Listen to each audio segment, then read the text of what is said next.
The logo for the Kansas State School for the Blind, a flying blue eagle in the center of a red and yellow sunflower. KSSB presents Teaching Your Student About Public Transportation. This video has audio description and captions. Today we will join a student as he travels the bus system in Salina, Kansas. We will start at a local high school, go to the transfer station, and end back at the high school. The student uses his white cane as he travels on the sidewalk and toward the street. His O&M instructor walks behind him. Getting to the bus stop. The student stops at a crosswalk with a stoplight and presses the APS, the Accessible Pedestrian Signal. He waits for traffic to stop and crosses the street. The O&M instructor follows along as this student has previously worked on the street crossing skills needed to get from his school to the bus stop. The student walks to the bus stop, which is a covered shelter with 3 sides. The walls are glass and there is a bench inside the shelter.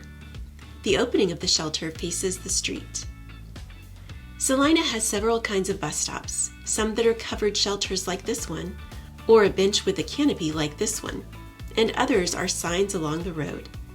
Be prepared for current weather conditions and dress accordingly, as the bus stops may provide little to no protection from the sun, wind, rain, or snow. When you are at the stop, an option is to call the dispatch and let them know that you are there. This way, the driver will know to look out for you. Bus route system. Salina buses operate on a color route system as shown in this map of the city. The different colors of lines indicate the available routes. Salina has blue, red, green, and purple routes.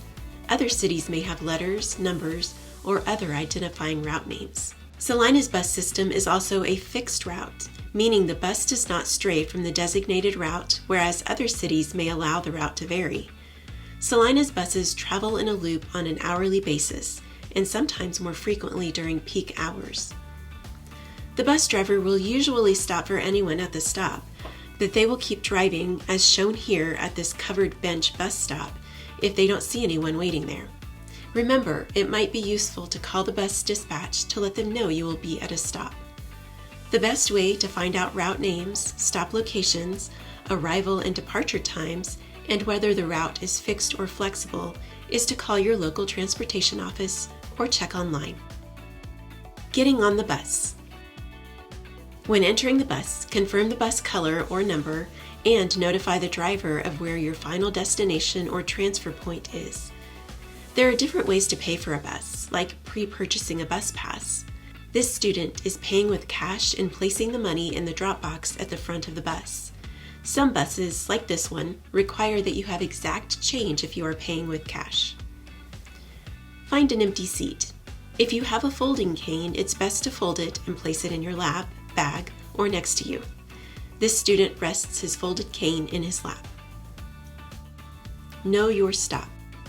Pay attention to your surroundings, noticing bus stops and announcements. Counting stops is a strategy, but is not always reliable, as the bus often drives past stops where no one is waiting. Some transportation systems announce each stop using an automated system. This bus is not automated, so the driver announces the stops. This student has explored route maps and time schedules prior to riding the bus, and he is familiar with the stop names and locations needed for travel. It's important to have a plan in case you miss a stop or the driver forgets. Using a personal GPS can help keep you oriented if the driver does not announce.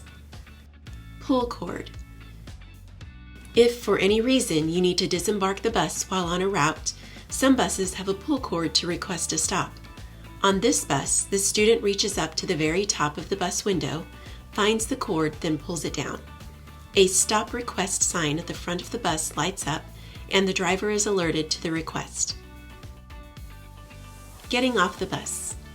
When disembarking the bus, be mindful of the gap between the last step and the curb. This distance can vary each time the bus stops, and you may have to step down into the road.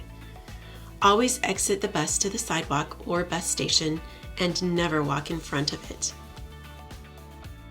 Planning the next lesson.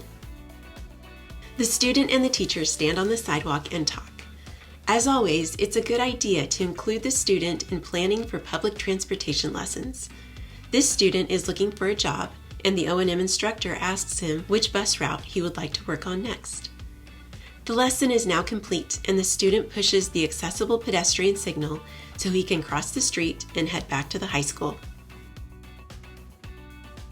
The logo for the Kansas State School for the Blind. Fade to black.